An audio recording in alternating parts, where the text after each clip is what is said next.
Hey everyone! Hello! We are on! Welcome to the show. I'm 16 and this is Monty.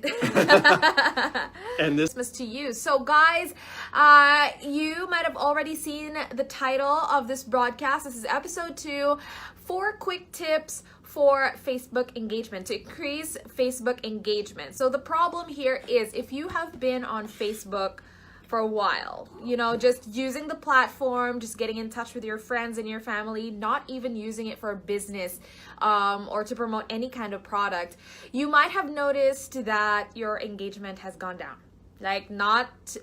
There's just much less people liking or commenting on your posts, seeing your videos, Yep. and you're just seeing the same people over and over again on your newsfeed, and it's like you're in a small bubble and not a lot of people are seeing what you're putting out there. And you're not the only one. If you've noticed that, you're not the only one who's noticed that. We've noticed it too. absolutely, Right? we all have noticed it. Yeah, so this past year, something big has changed. The algorithm has changed on Facebook. But what we're here to do right now is give you 4 quick hacks that you can do today, and not just today, you can do this on a daily basis so that you can increase engagement on your posts. I'm gonna give you the first one? the first Oh, how cool. 2. Yeah, The why first don't you give two. the first 2? Okay, the first Yeah. 2. I'm going to give you the first 2 tips, hacks, suggestions, ideas, strategies here for this episode. The first one is about birthdays.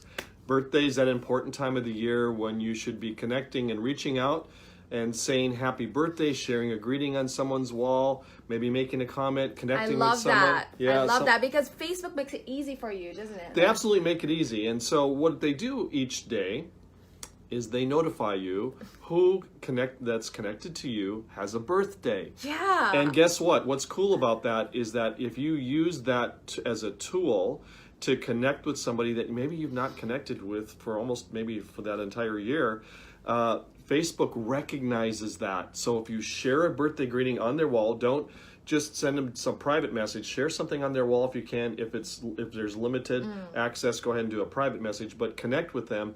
Facebook's analytics, their algorithm will pick up on that and say, oh, guess what? These two are connecting again. So then they're going to start to share that person's their posts in your feed, and vice versa. So make sure that you use the birthday tool as a way to connect with people you've not connected and to tell Facebook, hey, I'm connecting with people that I haven't connected to in a while, and they're going to say, guess what? You're now a more valuable member of our community. I love that tip. The beauty of that is that Facebook doesn't discriminate. Nope. Like, they don't just show you, oh, it's so-and-so's birthday just because you connect all the time. They show you everyone who has a birthday today, regardless of whether or not you've connected in the last 5 years. So Doesn't matter. Yeah, if anything, that serves as a reminder, right, for you, like a birthday greeting reminder. So And use it works really well. Yeah, it's very efficient. I just greeted some people today. I think I greeted like maybe 20. Did you really? Yeah, 20 of them that I didn't even remember. Like, oh yeah, I remember, we're friends. Hey, yeah. So now that you've made this official record, now everybody that's watching this is going to expect a birthday greeting from you because like. Who even remembers the birthdays of like 4,000 people that you're connected to? Well, you can't, but Facebook's going to feed that information to you every day. So that's why no excuses now. It's so efficient. Right. It's so efficient. So you guys, I have 4,200 people on my friends list, and it's impossible to keep track of their birthdays like on my own manually. It's a great tool to have just to reconnect and for engagement. So love that tip. What's your next one? Second tip. Okay, second hack. Here we go. Engagement, how to increase engagement on your posts. This is something that we've been watching here in the last few weeks. We've been reading about, there's a lot of end of year social media studies that kind of come to conclusions where we get data for the year of 2018. And one of the interesting points of data, and we'll share a lot more in the future, is that guess how many characters that you can put in an actual post on your wall? What's the number? Do you know? You know the number. What, the maximum? The maximum number of characters that you can use in a caption on a post. 62,000. 62,000 characters, but it's not a good idea to do 62. I can't even say it. That's 62,000 characters in a post. The studies that we've been reading has been giving us the average number of characters that you can use to maximize engagement of a product post, a recruiting post, or other types of posts on your wall. The sweet spot. That's the word I was looking for. The sweet spot is actually around 50 characters. 40 to 60 is the range, so that middle sweet spot is 50 characters. And that really is only a sentence or two.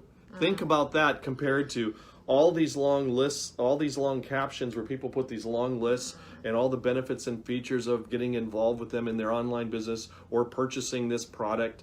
If you have that much information you want to share, they're telling us make multiple posts.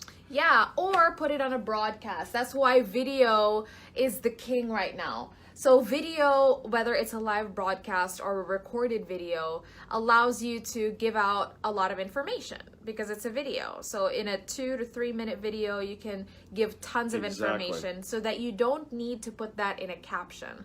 All you need to do is put a one-liner there and say, I'm going to change my whatever. If you're promoting a skincare product, I'm going to change my skincare routine forever. That's below 50 characters. Boom. Right? If it's a service, oh my God, this has changed my life. Everyone should know about this. And then post your video or post your poster or whatever it is. Exactly. So we're just talking about static posts. Maybe next week we should talk about videos. Yeah. You know what, guys? Actually, now that you mentioned that, if there is anything we can help you with, like requests for hacks, just comment down below and we'll try our best to give you hacks for whatever concerns you have. So I love that hack.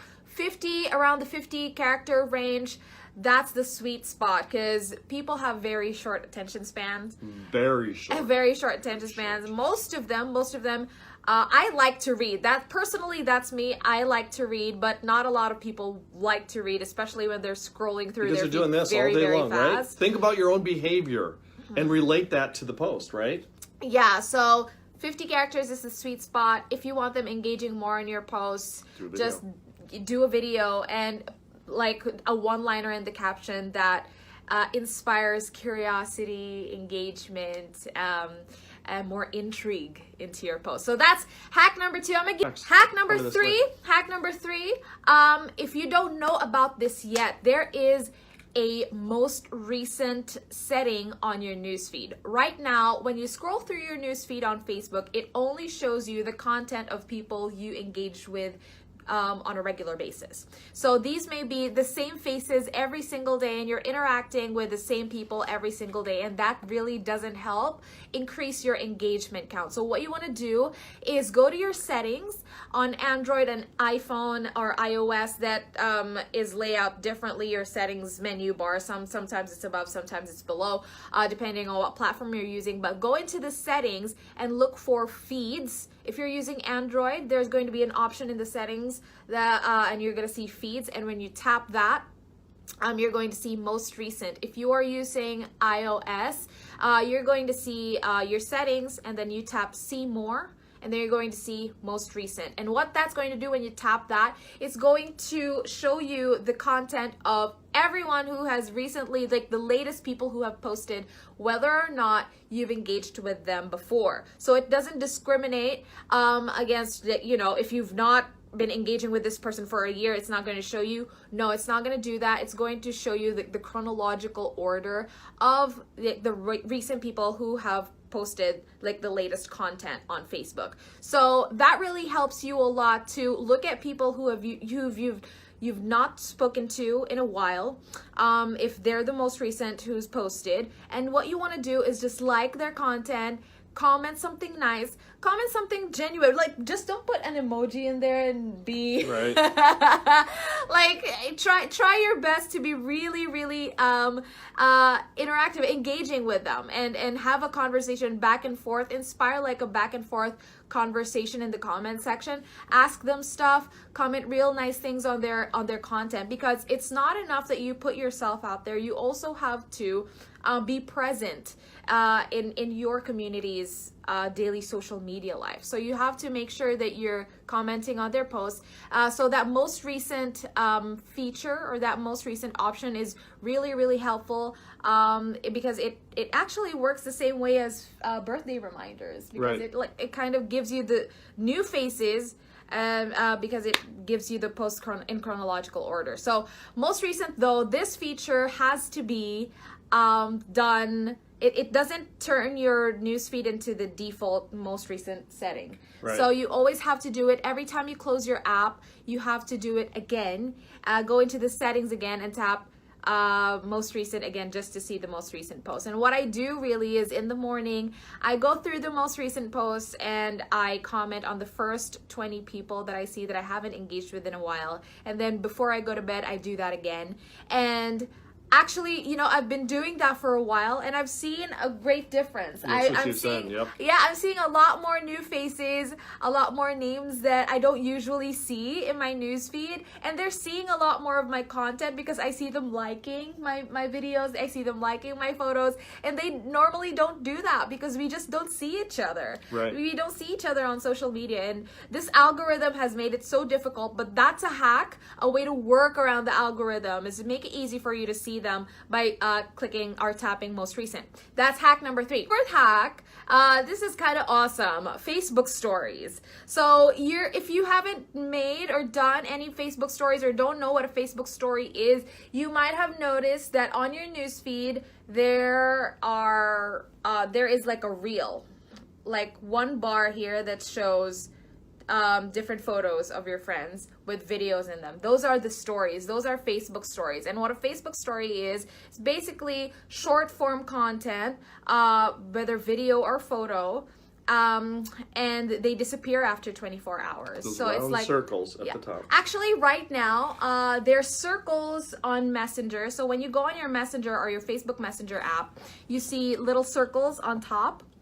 You see little circles on top. Those are stories. And when you're on your newsfeed, there are rectangular images on top. And these are your friends who have posted their stories for the day. So this is really just arranged into a series. They are a series of photos and videos that disappear after 24 hours. And they're called stories because they're arranged in a series. So you basically story tell in, like, if it's on Facebook, it's a 20-second video and that's it. And they disappear. So what I love about Facebook stories is that it reaches a lot more people than a post would.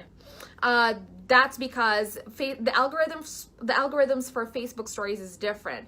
If you're the latest person who posted a story, it serves it to everyone in your friends list for as long as you're the latest person who posted a story on their network. So you're gonna notice that a lot more people will view it. A lot more people that you haven't engaged with will engage with you through a story because I'm gonna say this, there are two different people. Like, the people who see your post won't be the same people who see your stories.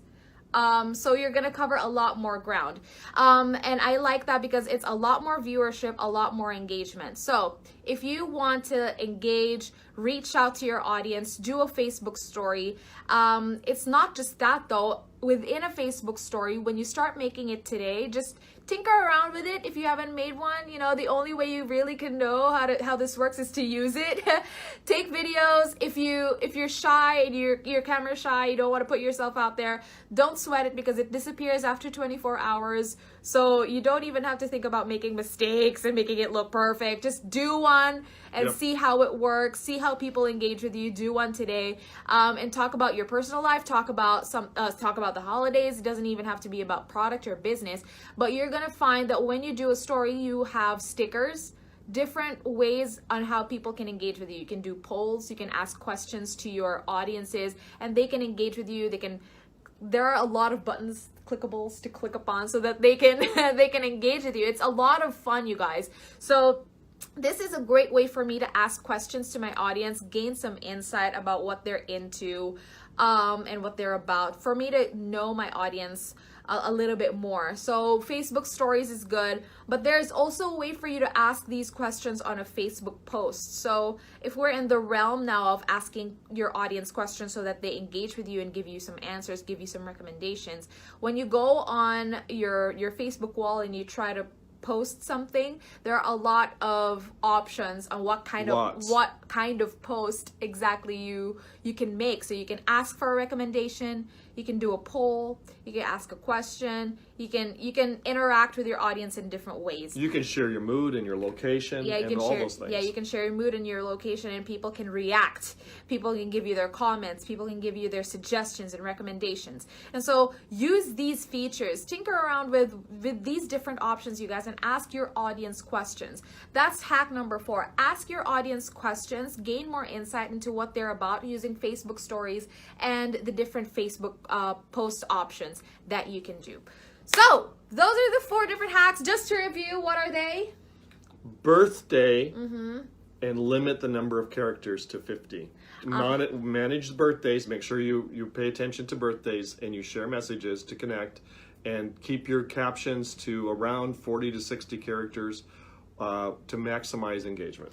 And then set your feed to most recent every now and then so that you can see who most recently posted in your network, regardless of whether or not you've engaged with them before. And then ask your audience questions using Facebook stories and the different Facebook post options. So you guys,